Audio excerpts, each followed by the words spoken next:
All right, well, we're still here. I was supposed to be last, but now I'm not, so that's okay. So my name is Mark. If we've never met before, I have done this presentation before. Who has seen it before? Okay, good. So I've never done it before. So one thing that happened yesterday is things weren't working, so I had to rebuild everything to use VS Code and Visual Studio on the mobile side. So let's cross our fingers. I do have my cheat sheets here, and we'll see how it goes. So I'm going to talk to you about Azure Functions, AI, and Xamarin, and how to use the cloud to your advantage. A little bit about me. I'm from Redbit, president, cloud architect, developer. My Twitter, my email, if you have questions. I am sticking around, but feel free to email me if you would like. Very quickly, a little bit about me. Started with Big 20, met a few tech people that I like. 3 kids. I like fast cars. Unfortunately, my oldest son likes fast cars too. That's him right there when he was 14 and they let him drive a Lamborghini by accident. And I'm a former 15-year Microsoft MVP. So was a Xamarin University trainer and the whole bit. But now I am not an MVP. But that's okay. So what are we going to build? So we're going to go through a lot of code. We have an hour.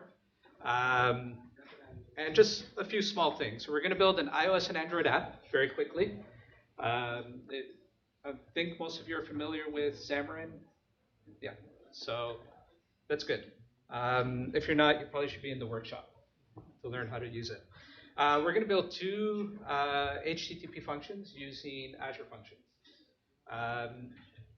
It's going to do certain things. It's going to upload an image, and then it's going to give us a status on the image processing that we're going to do. We're going to use 2 functions that are triggered by the event grid that's up on Azure.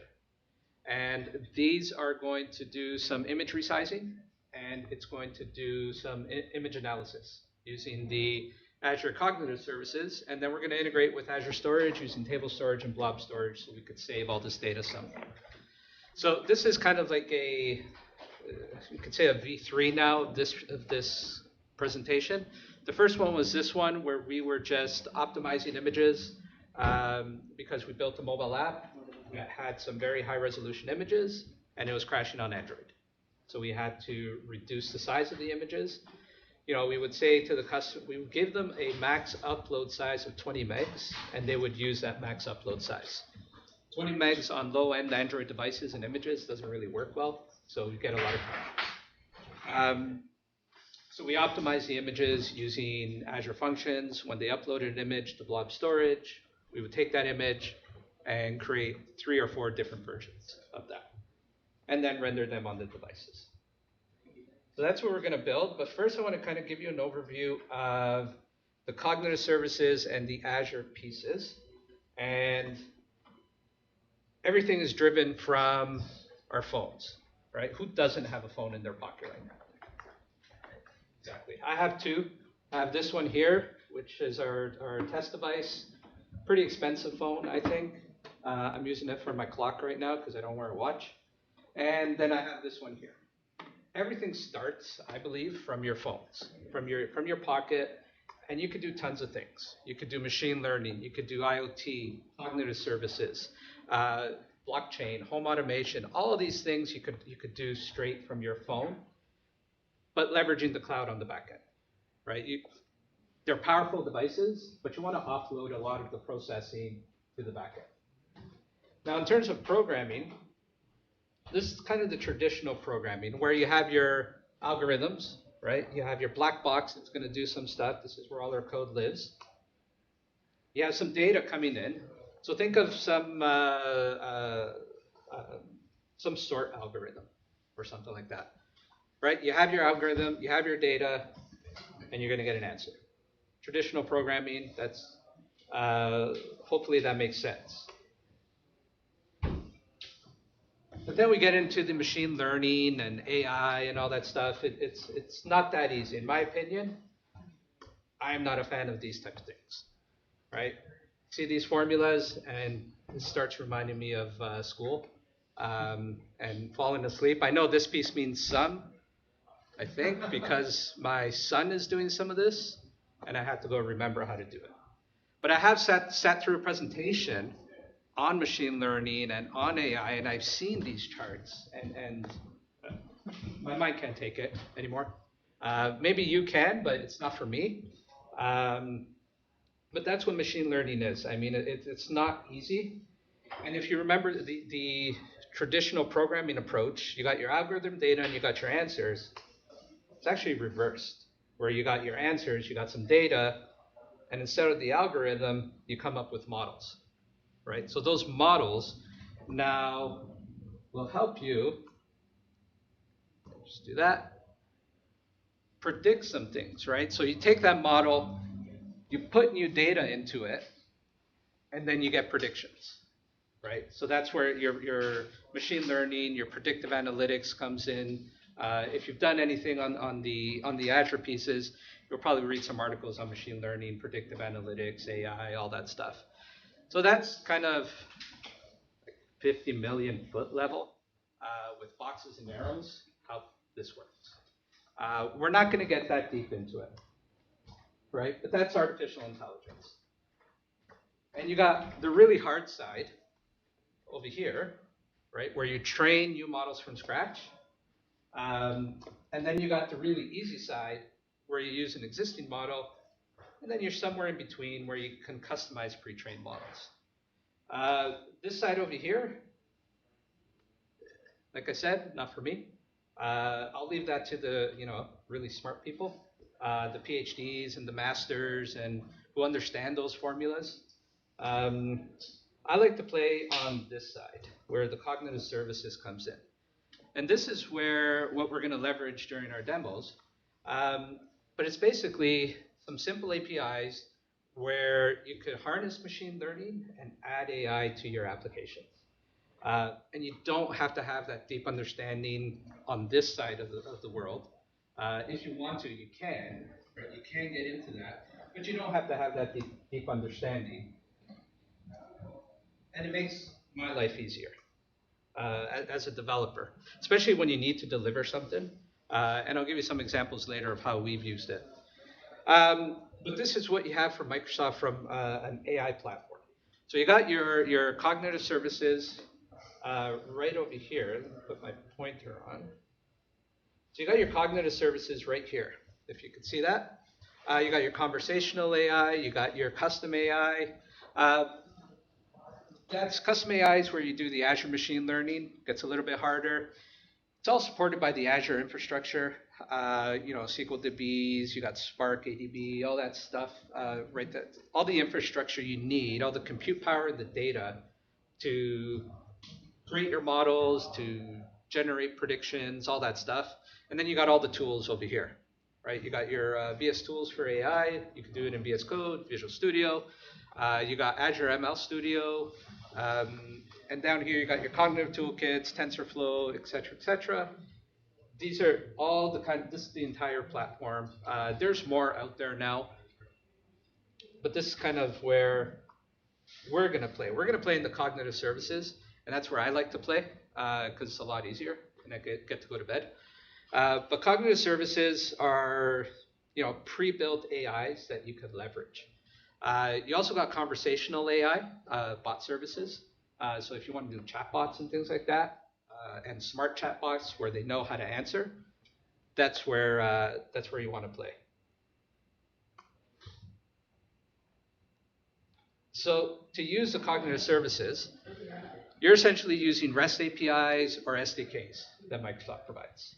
But you could do image processing, speech recognition, language recognition, video processing, all that stuff you could do, and you could add it to pretty much any app within your pocket using Xamarin.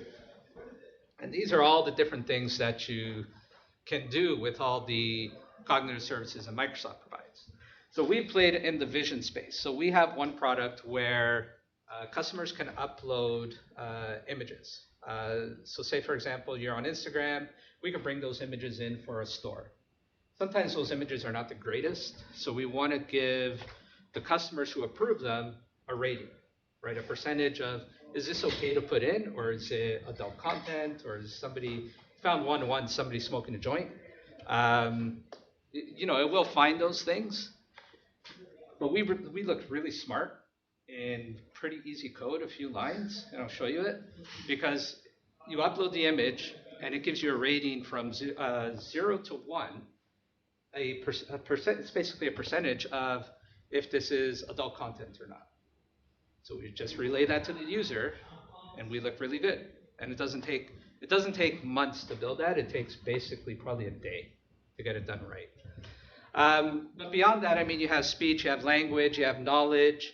Knowledge is where you could do, right here you see a Q&A service using bot. You could actually go online using the bot framework, and you could write a FAQ that somebody could start chatting to a bot. And it's all online. There's a whole kind of website where you could set that up. Search, we're going to be using a little bit of this, but primarily we're using the vision piece. A new one that they just released is receipts. So you could actually scan like files or something like this, invoices, receipts, anything like that, and it'll tell you all the data that's available in that file as a JSON representation or anything like that, which is actually pretty impressive because we worked with a customer like 6 years ago who wanted to do that. And we ended up doing, Amazon has a service called Mechanical Turk, where you basically just hire people for pennies to do a task. So we said, okay, let's take a picture, let's upload it to Mechanical Turk, and they could write down the data. Right, because it was too hard to actually do that, and it would take months, if not years, to figure that out. And people were trying to figure that out 5-6 years ago. And now you could do it in here with the Vision API. I think it costs you a penny per page to do. So it could get expensive if you have high volumes, but a penny per page is pretty much nothing. So that is very high level. Cognitive services, what you could do. Let's get into it. Again, iOS, Android app using Xamarin Forms, 2 HTTP functions, 2 functions triggered by event grid, integrate with Azure storage using table and blob storage, and then integrating with cognitive services. And we have, please keep an eye on time because we have 45 minutes to get that done. On something I just built or rebuilt yesterday because it didn't work. So I do my demos a little bit different. I'm not doing live coding. Here you could see all the commits that were done. I've tagged them. They have a little bit of they have a description of what the commit does on the tag, but they also have a description on the commit. And I'll upload it to GitHub if anybody wants to run through it.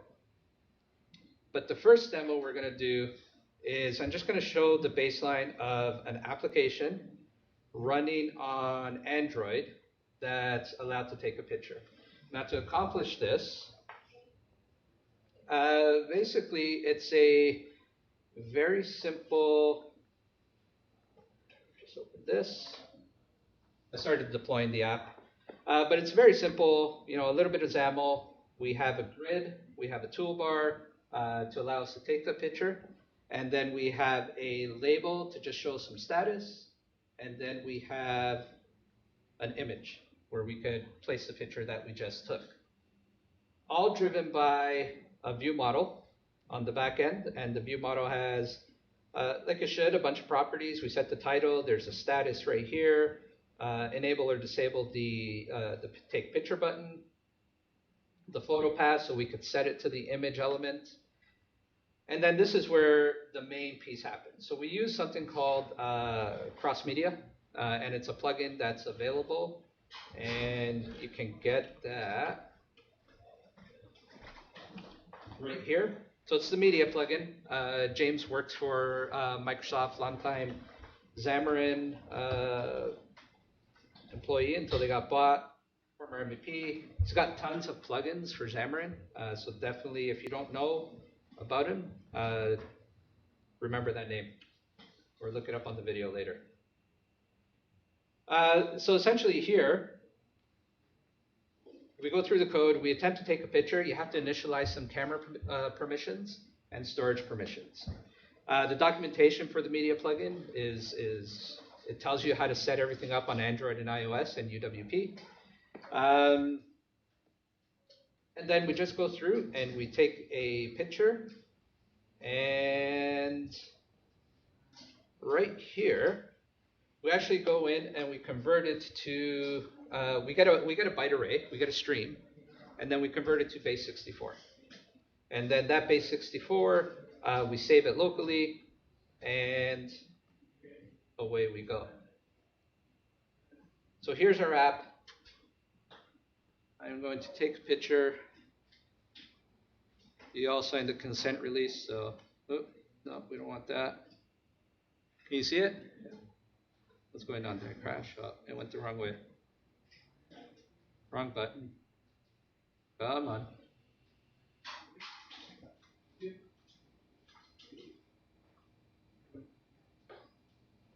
Here's our pic, right? We got our baseline. We could take a picture, and we are good to go.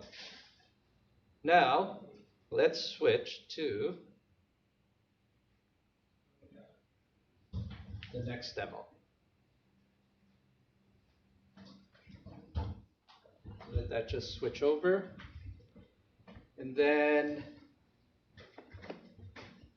I'm going to switch back because I forgot to show you how to set up an Azure function. This is the piece that I just did last night because the functions would run in Visual Studio, but they wouldn't allow me to debug in Visual Studio. So I had to switch to Visual Studio Code.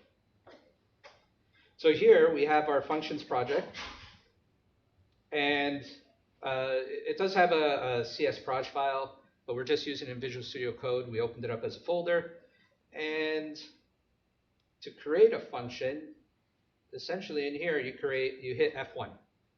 Hit F1 brings this up. You could right here create a function or create a new project. We've already created the project, so we're just going to say create function.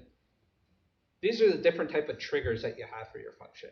So if you remember when I said we're going to build an HTTP trigger and we're going to build an event grid trigger. There's other types like blob trigger, Cosmos DB trigger. Blob is when you add something to the blob storage. You could trigger your function. Queue trigger, you can run something on a timer. So this is where you're going to do all your, I guess, your Azure functions, your serverless code to run your functionality. So we already have one here. And this one is straight out of the box. And I'm just going to hit F5. And you'll see there, we can actually go in there. We could set breakpoints. Who's used Visual Studio Code? Okay, so I don't have to explain what it does. So we're good. But here you see it's compiling. It's restoring. Now, while that happens, I'm going to switch over to here and show you this. So I'm using something called ngrok. And ngrok allows you to route a public like your local host out publicly. So this right here, if somebody hits it, you're actually going to hit my machine right now. So x.ai, x-ai stands for Xamarin-ai, .ngrok.io. Please don't do it because you might break my demo. But you can actually access it right on my machine. And this is, if nothing's running, if my function's not running, this is the error that ngrok is going to provide. So now hopefully my function is running. Yep, so here you see the function is ready to go. We got the nice lightning bolt functions. And here you see we have the localhost 7071/API, and this is the trigger that we just made. So we go back into Chrome, we refresh. Should hit our function here, and you can debug. Everybody knows you can debug in here, so I'm not going to show that piece. I'm just going to hit F5. But the function runs, and all it does is grabs the query string and just returns hello, your name. So then if you go hello again, it'll return hello mark again. So there's your function. But now let's build a real function. So now in here, we're going to actually start with the functionality of uploading our image to our function and then eventually saving it into blob storage. So here, I'm not going to show you kind of, this is my way to cheat on what code changes there are. So over here, you can see all the code changes. And as you go through it, you'll see the progression of the application. But now in our main page here, we just added an activity indicator because we want to show the user that something's happening when it's uploading. And then over here on our view model, if I can get that thing smaller. So on our view model, we just had the base URL, if you remember that x-ai, that ngrok. So we send our base URL there. And then we modified our take picture to actually upload and call this method here. All this is an HTTP post, and it'll post up to our Azure function. So I'm going to Control F5 on that one, just to get it running. What we've also added are these models over here, where we have our images, image upload, the result. For example, this image upload, if you remember when I said we were just sending up a base 64 representation of the byte array. This is how we send it up to the server so we can deserialize it properly. You can also use dynamics. I'm not a fan of dynamics or dynamic. You know the dynamic piece. I can't remember the name. We also have some other models in here. We're prepping here for the resizing of the image, so we can have extra small, or medium, or the original image. And this is going to be all the URLs that are going to be sent back. And then these are the upload results after we've sent it to blob storage. So just model some plain old C# objects, and we're good to go. Now our upload image function, this is the custom HTTP request handler that we did. So now in here, we grab the data, deserialize it, as you can see here, and we say thank you very much. And we send a response back. Down here you'll see a to-do for, we send a GUID because the device is going to need to know what ID it is, and then we set a URL. So then if they need to download the image that's hosted in the cloud, we could they could download it. So the device started. I'm going to switch to the function. Stop this one.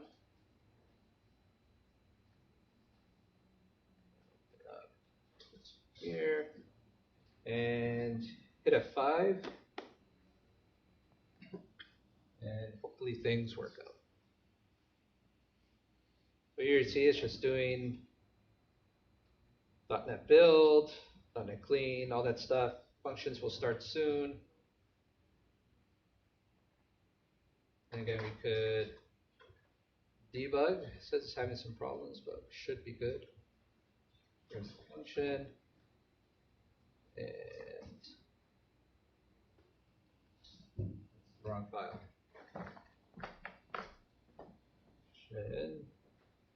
Image upload. I'll just put a breakpoint here. Go back. Take another picture.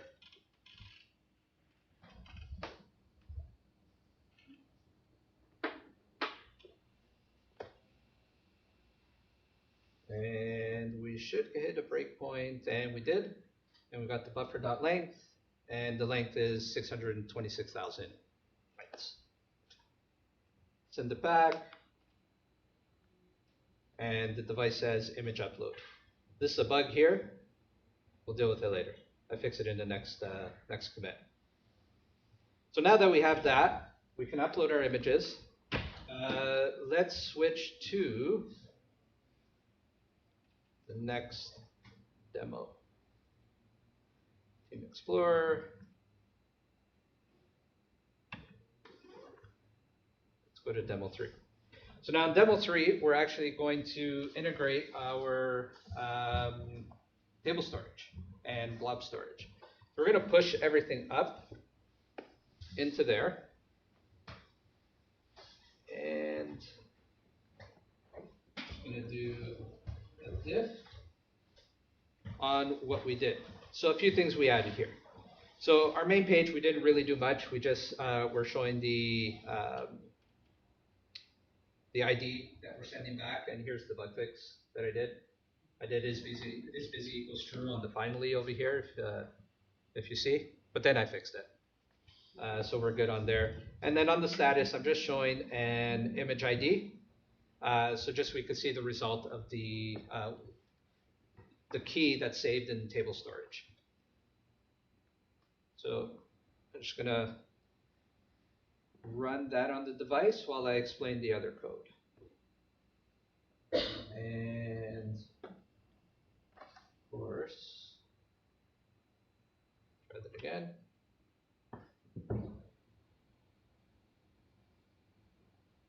Android output assembly. Okay. We try to clean.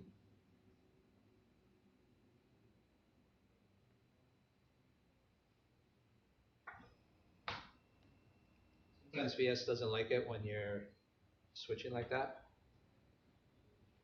Let's hope that works. Usually a clean just fixes it. Okay, so here, what we've done is we've updated our upload image function, and we're getting some configuration values. So because we're using Azure Blob Storage and table storage, we need to use the SDK. There are a few SDKs out there depending on what version you're using. So just make sure you try to grab the right one. I believe it's right here. I'll just show you. So it's the Microsoft Azure Cosmos table and the Microsoft Azure Storage Blob. So these are the ones that you want to use to actually communicate with your table storage and blob storage. And I'll show you where it is in Azure soon. I'll just get these ones up and running. So our upload image function essentially gets some configuration that we have in the settings. We need some keys. We need to know the table storage, all that stuff we need to know. And then we have some helper methods. We have blob manager, we have table manager, and these are just helper methods that I've created to allow us to upload to the actual physical file, to upload it to blob storage.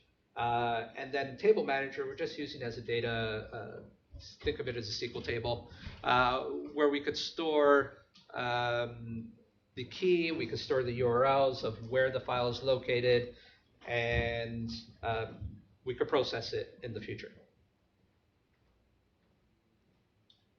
Going to go back to the Azure function, and so because it's the same code, and one of the key things to see here is we are using we're sharing code across Azure Functions, and we're sharing the same code on the Xamarin app. And the code that we're sharing is these the CLR objects. That's CLR. The POCO objects over here. So we got images, upload images. So that code is shared across the two, I guess you could call them platforms, because one is cloud, one is iOS and Android. And that's I think that's the advantage of Xamarin. And we use that quite extensively. Not just this, but even sharing some business logic on server and device. You could do that. I believe this should be running now. So it's the same upload image. And we'll take this side of the room this time. Marcelo in there. You guys are gonna. So somebody please remind me if you don't see that, the device, let me know. So here you can see the image got uploaded. We got a response back from, we got an ID. now let's go switch over to Azure. So I preset all this up. So we have a storage account. I've preset up cognitive services and our event grid. But I'm going to go into the XAI one, because you're not allowed dashes in storage accounts. This is essentially what it looks like. So here you see some data on usage. And they have this great Storage Explorer. Used to be a desktop app. And you can see it right here, the same logo. Right down there. But now they put it straight into Azure, which is fantastic. So here's our image that we just uploaded. So we could take that, we could download it.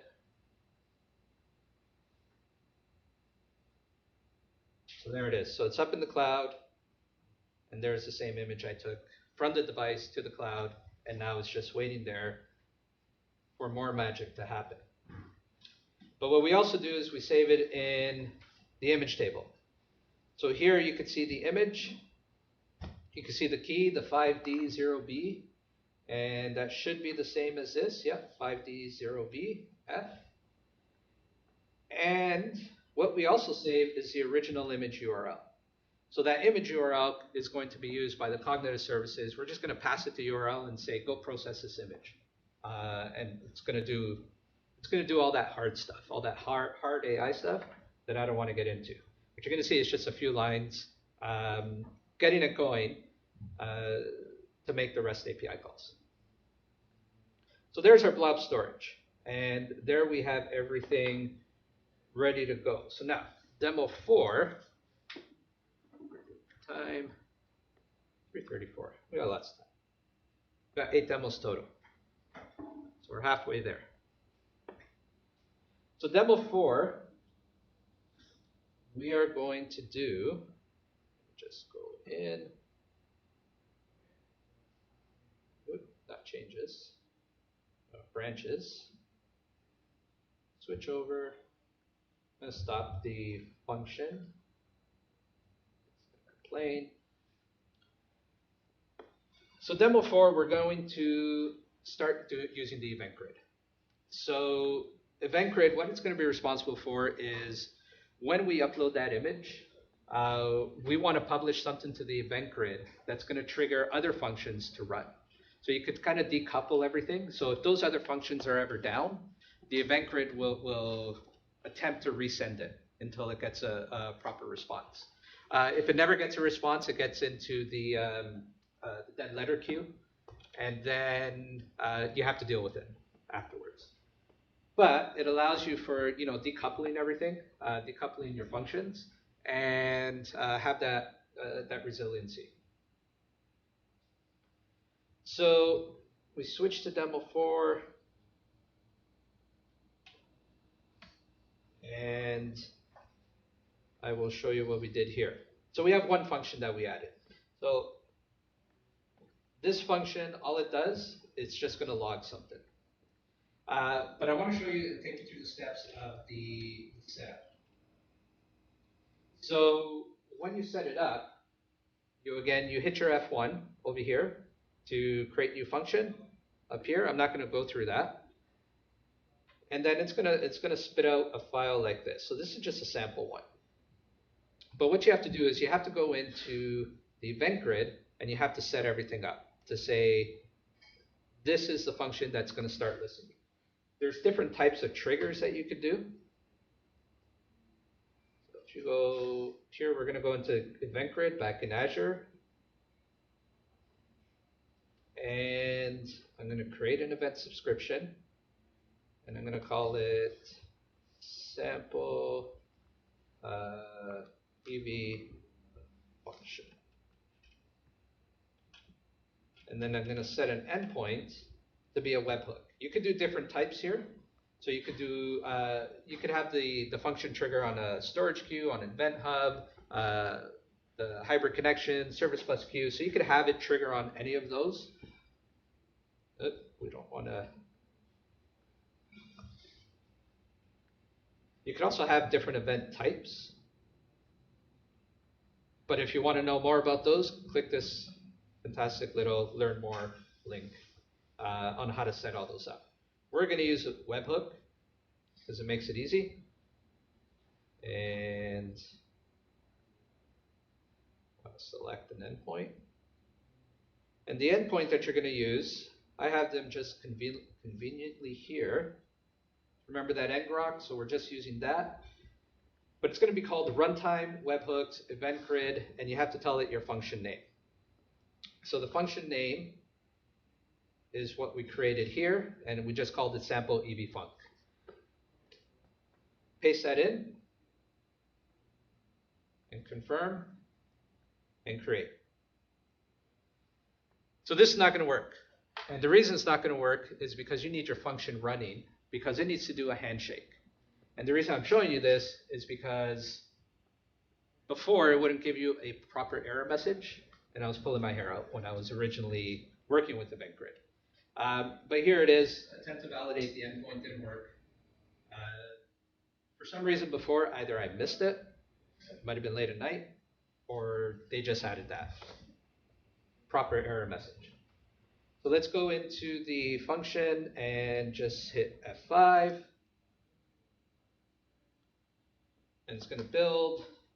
It's going to start the function.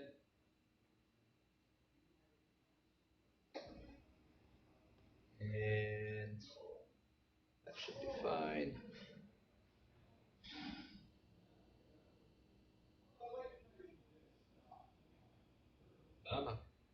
Here we go. So we got our function going. You see right here, 2 functions added, or 2 functions loaded, because we actually have the HTTP one and we have the event grid triggered one. Now if we hit create, cross your fingers, should work. Come on. There it goes. So we got deployment. So here's our sample EV function. I've already preset up the other ones, just in interest of time. And now we're going to go into the Azure Shell, which is fantastic. This is one of the best features. So what we're going to do is we're just going to send some test data to the function to see if it works. And I'm just going to copy and paste this. And Control V doesn't work, so you actually have to do right-click paste. But here what it's doing, it's getting an endpoint, it's getting the key, so you can actually talk to the event grid. This is the event that we're sending right here, and we're just sending an event type of record inserted. If you remember the filter, we don't filter on any event type. So our functions are going to get everything. So once I hit enter, I'm just going to set a breakpoint here. Once I hit enter, it should send it in. We hit our breakpoint, we get our data, and here is our data right here. Let's see if I can see the local variables. A bit easier. Event grid data, and well, I'll hover over. And I'm sending cars data. That's the car I want, but can't afford. So apparently it's a $500,000 car now, Lexus LSA. So I have $5 in my pocket. I only have the 5 of the $500,000. But that's basically how you send your, trigger your functions on the event grid. So now let's make this work with our project. So I'm going to switch to demo 5. And just do a diff on this one, on what we are going to do. So at this point, we want to trigger our function, and no changes to the mobile app. We have our upload image function, which now calls this, just get rid of this, which calls send new image event. It goes into this event grid manager. All the magic happens in here, and basically all it is just an HTTP post that you're doing. You send the key, you send the URL, you send this grid event data, we're sending image entity that we're pushing up. And let's run the function again. So now in here, this will trigger that event grid. I'm not going to put a breakpoint here, but you could see right here, event grid, send new image. I'm going to start the app. Function's up and running.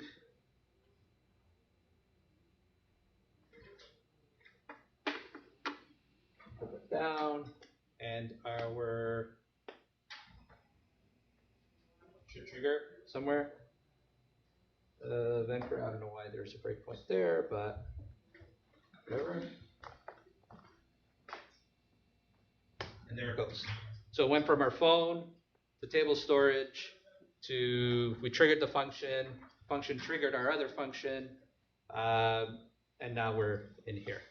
That's kind of the entire workflow, and this sends the actual image data, and we have our original image. We're going to have all our other details in there eventually.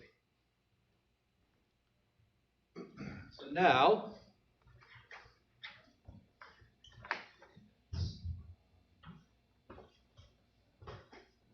we will get into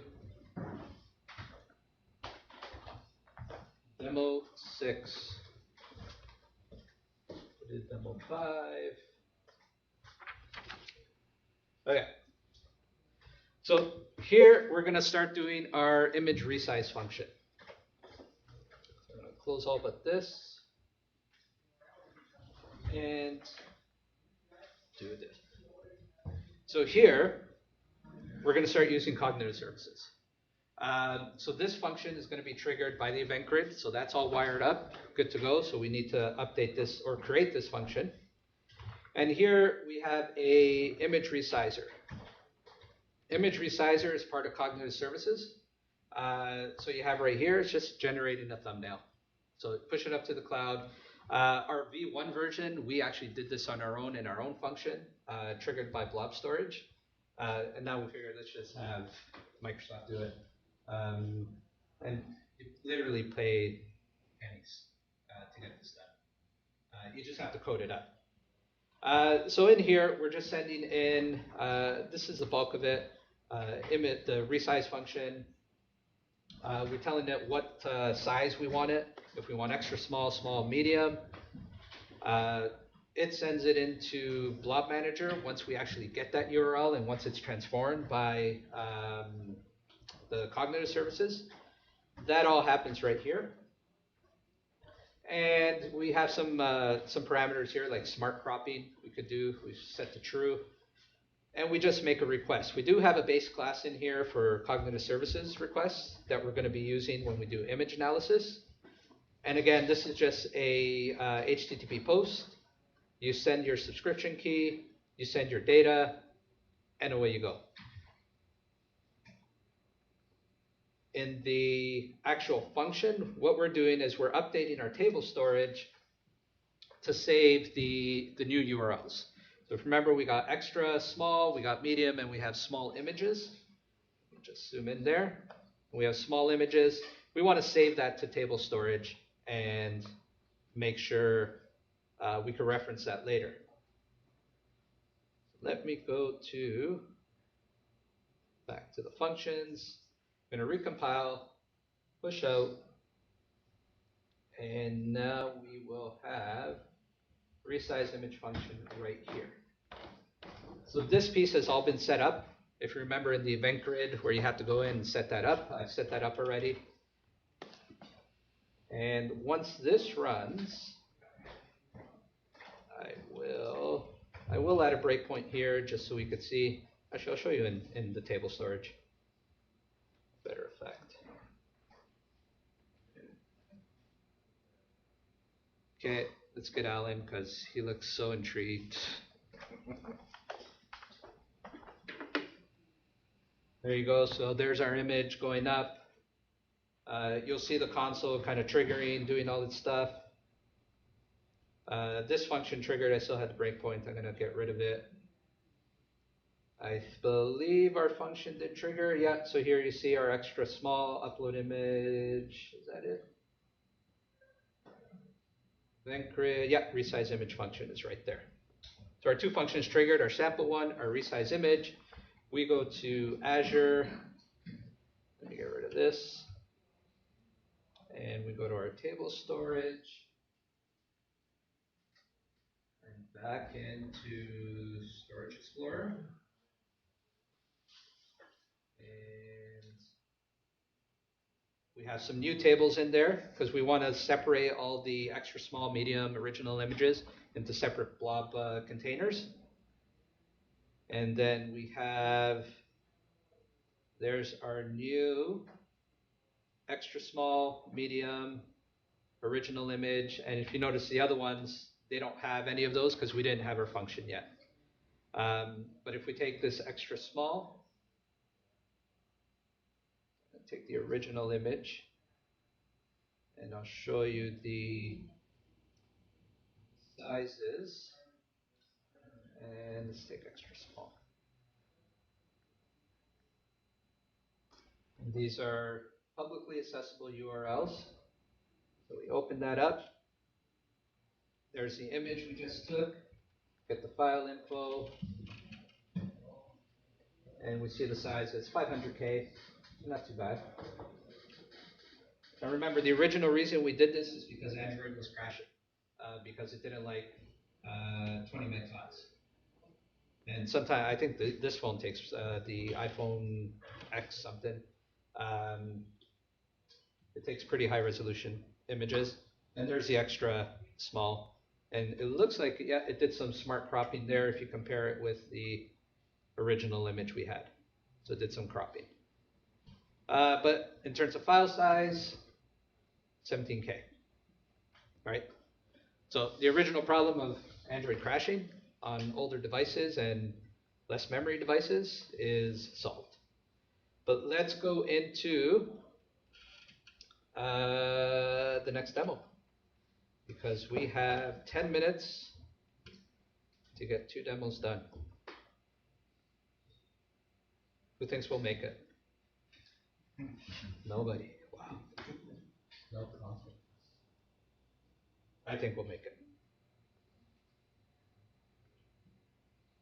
And I would love your feedback on how me showing you the diff, if you like that better than, I used to do live coding, but I'm getting too old for that. I'd love some feedback on that. Nobody's complained yet, but that doesn't mean it's good. Image analyzer. Now we're using cognitive services to do some image analysis on the pictures that we're going to take. And we're going to let it do all the fancy machine learning stuff like detecting brands. I'll just show here, detecting brands, detecting faces, including a description of what the image looks like, including tags. It's going to detect objects for us. So again, all we have to do is create this new object, send it the image. The payload is going to be the URL of the original image. And then we're going to update table manager with the results of what was given. So a few lines of code. There are some, let me go back here. This leverages, if you remember, the cognitive services base class that was created. And we are calling the, right here, the analyze method REST API. There are toolkits available for all this, for the cognitive services where you don't have to do all this. I just prefer to do all this because I learn more if I do it this way. And I have more control. I like controlling my code, as Marcelo will tell you. Marcelo works with me, that's why. Okay, so let me switch into this and restart the function.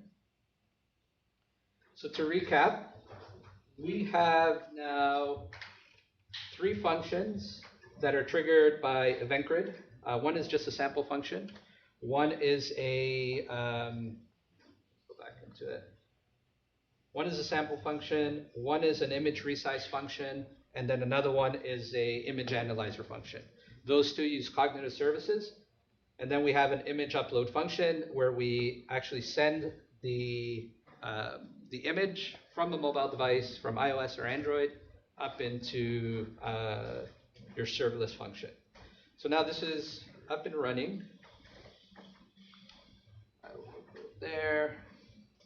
And then there might be a bug here. Well, you want me to get you? There you go. Let's see how this works.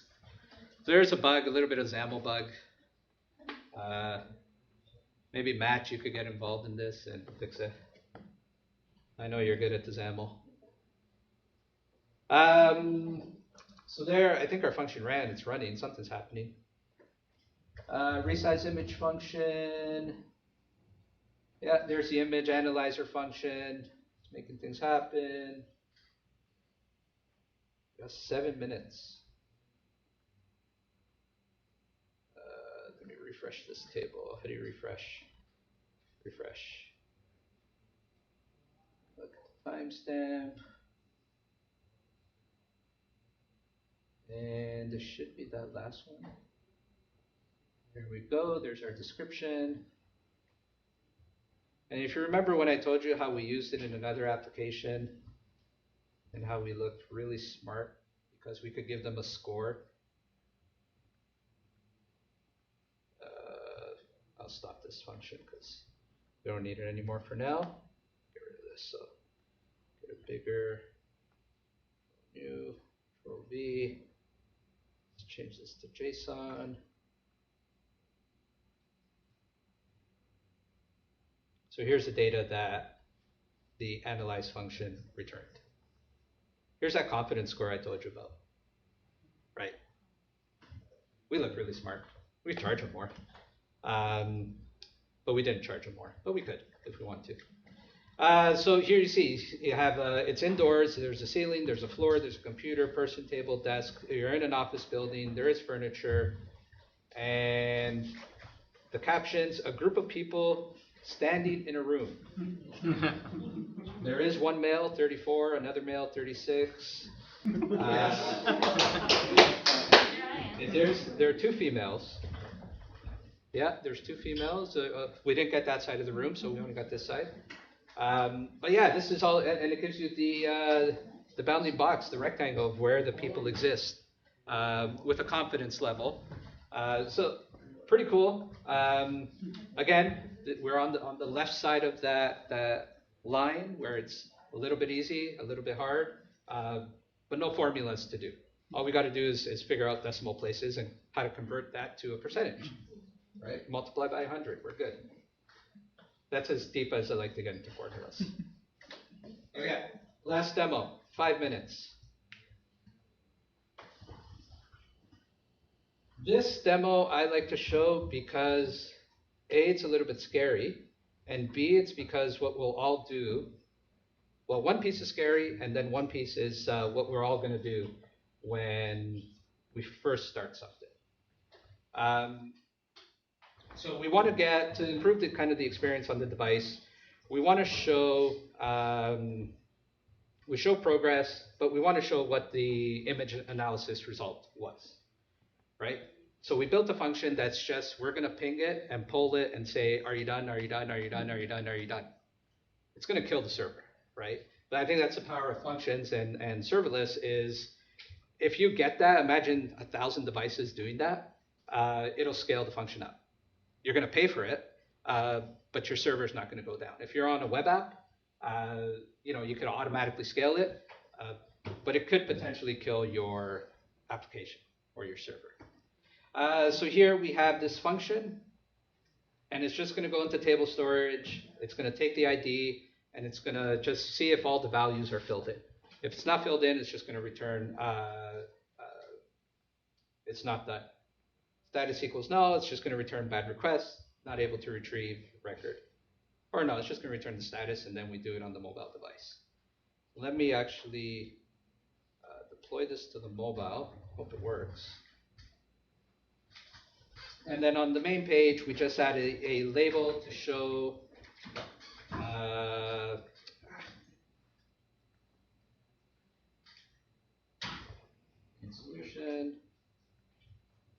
So on the main page, we just show, we add a label at the bottom to show the status.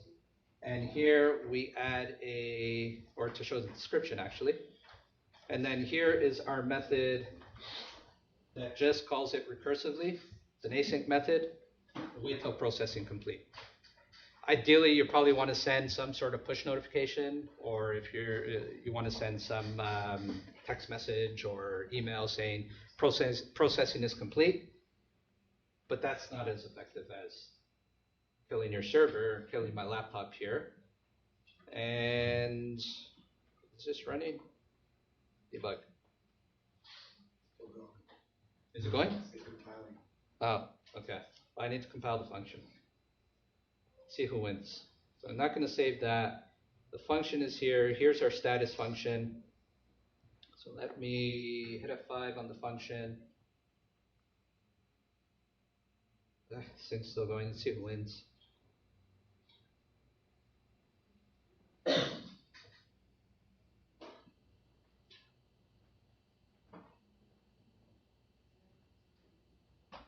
do you do now? There goes the function. This didn't work.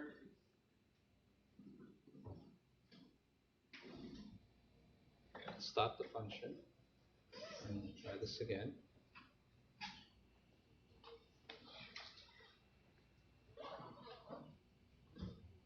All right, any Xamarin experts in this house? Damn thing. It's eating into my time. I wonder if it's because my battery's dying.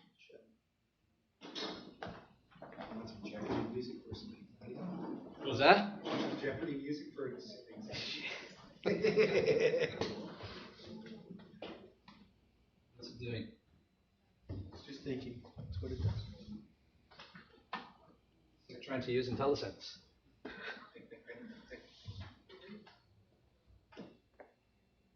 Come on.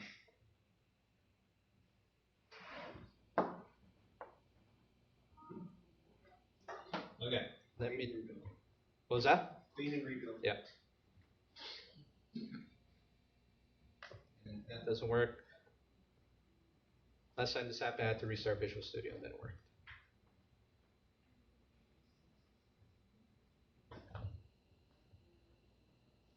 So if this didn't happen, I would have made my time.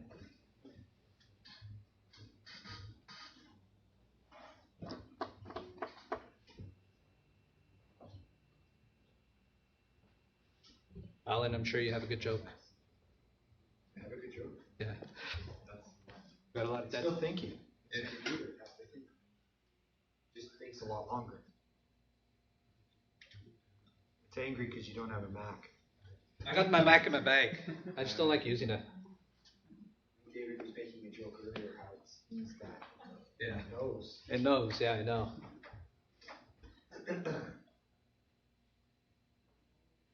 Okay, so this should run, hopefully. Hey, it's going. I think you just rebuild. Is it running? Well, no, it's, we did a rebuild, so do Control F5 just to launch it.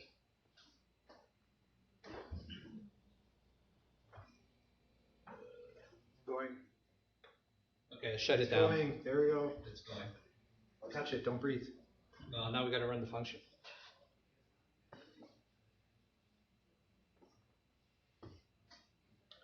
And I will do the scary part now. And the scary part is not the picture of me, but it's the results that come back. Now, the first time I did this, I lift my chin so you don't get the double chin. But the first time I did this, there you go. Well, maybe it's good that it's not up there.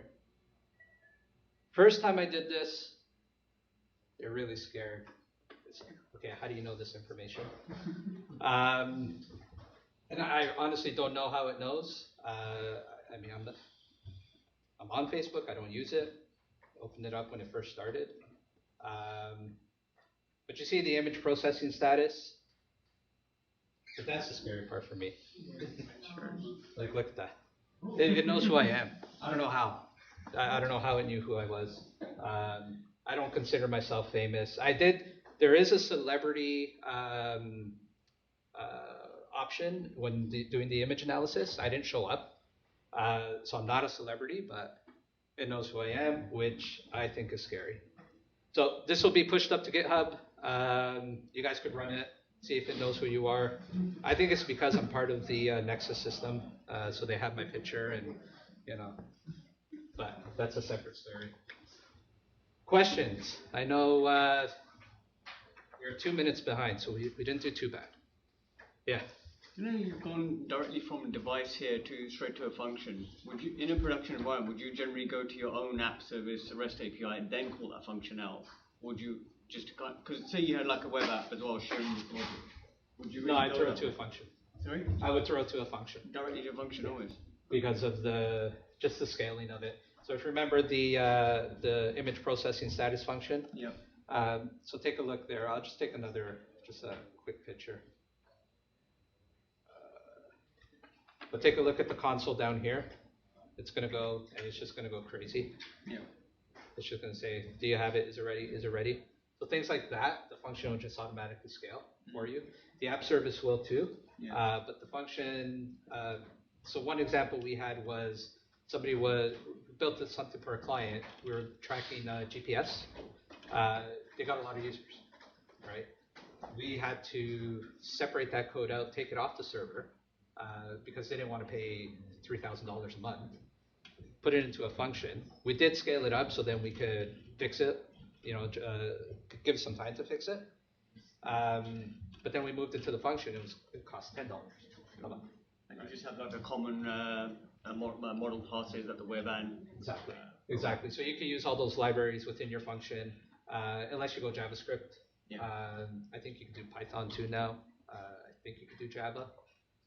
But as long as you have that common libraries and common files, you should be fine.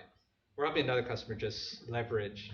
They're running like 10 instances of a web app, and they can't move it down because sometimes they get 500,000 hits an hour. Yep. And it just kills their server. So we're moving them to a function. They're still going to pay, but I mean, right now they're paying $9,000 a month, which is crazy. I think it's crazy. And the second question was like, I know you've used Event Grid in this solution, but you could do it like with triggers from the blob storage and stuff like that. Yes. Like, is there a tipping point when you say you really need to switch to Event Grid and keeping that cost balance right, I guess, as well?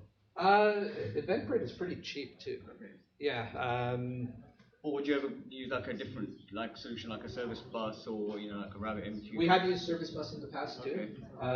Pricing wise, they're relatively the same. I think you get a certain number of Event Grid pricing. I think you get a certain number of operations. Right there you see. I mean, per million operations, it's 76 cents. Right, and you get 100,000 for free, so it's fairly cheap. Coupled with your function, maybe it'll cost, like if you have super high load, maybe $20 to $100 a month, which is still cheaper than the web apps. Yeah, of course. Right. I do understand like a lot of things probably need to be in the web app, but high processing, high intensity, high compute stuff like that, just throw it in a function, something like that. And then leverage it if you need to do some AI or something. Like this is the basic AI stuff I showed. I do have this document from Microsoft here, Introduction to Machine Learning with Azure Machine Learning Services, but it's more of a for business decision makers on what it is, because a lot of them don't understand what it is. But it is hard and it takes more time. But if they want quick wins, use the cognitive services. Any other questions? No? All right. Well, thank you.